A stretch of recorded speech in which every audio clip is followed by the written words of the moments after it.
He's been here ever since.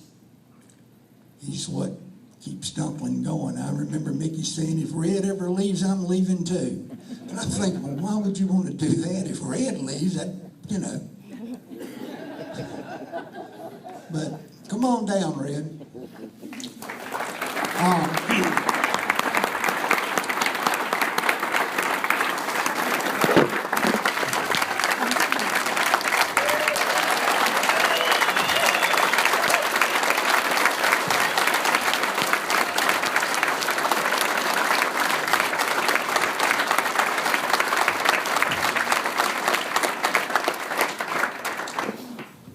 I came into the program probably a few weeks before Red got here.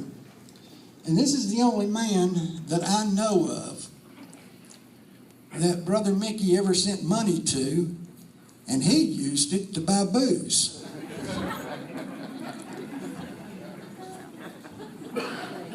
I was in the program, and I heard that Red Fox was coming back to the program. I don't know how many times he'd been here before that, but he was out in California, and Red Fox, they kept saying, Red Fox is coming back to the program. Red Fox is coming back to the program. But Red Fox never showed up. So I think, from what I understand, he started from California at least a couple or three times, but didn't make it. Went back. But finally one day, one Saturday morning, he showed up down at the dining hall, driving a little yellow Saab. And Brother Mickey was in the dining hall, and he went out and he hugged Red. He hugged him, and then he backed up a little bit. He said, Red, have you been drinking? And Fox said, well, how in the hell do you think I got here, Mickey?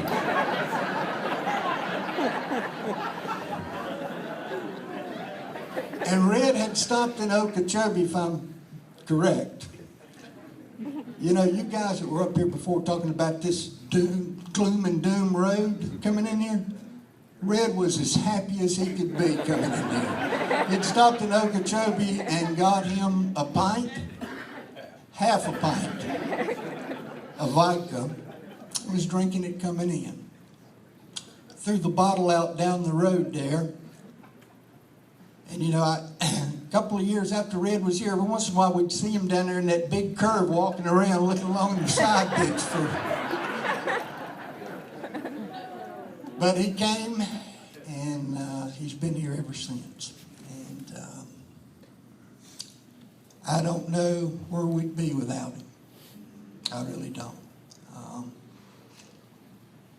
God gave Red to us for the life of this ministry.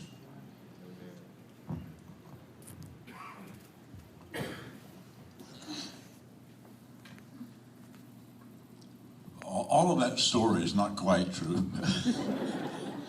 I did throw the bottle out half, well, 1/3 full anyway, because I wanted to get here relatively sober, but I was drinking all the way just so I wouldn't have passed out or anything like that. And Mickey did send me $200, and some of it went for the booze, and most of it went for the gas. One night I spent it in a motel, and I said, this is too expensive. I don't know why Gail doesn't have in those little bottle babies she makes, one with a half a pint of booze in it. That would probably be more appropriate. That's all we could afford. But it's the first time I've heard Hugh mention about the lights in here, because I did build each one of those lights that you see in the balances, and they're going to change them now, right? Yeah, and the ceiling I put in, or was helping putting in, and me and two other guys put the ceiling in. And I pray every time I come here, the ceiling doesn't fall.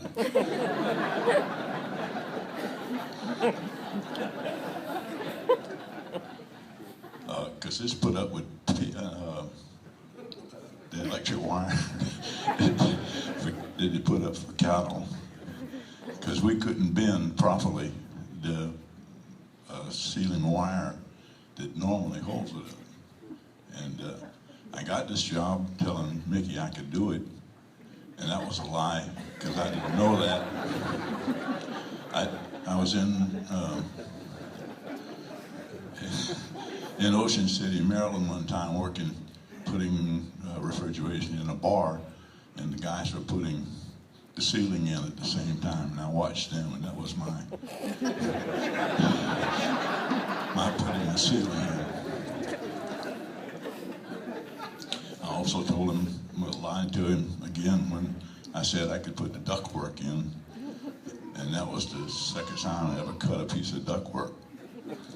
So I've been here for a long time.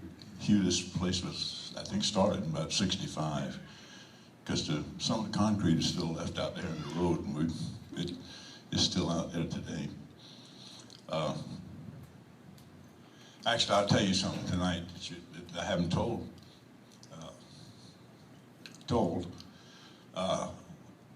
I've had 3 heart operations in my life. One was in 1965, the other was in '80, and Hugh knew about 83 or 4, something like that. So that's what we all have around here. We have heart operations. Thank you. Thank you, Will.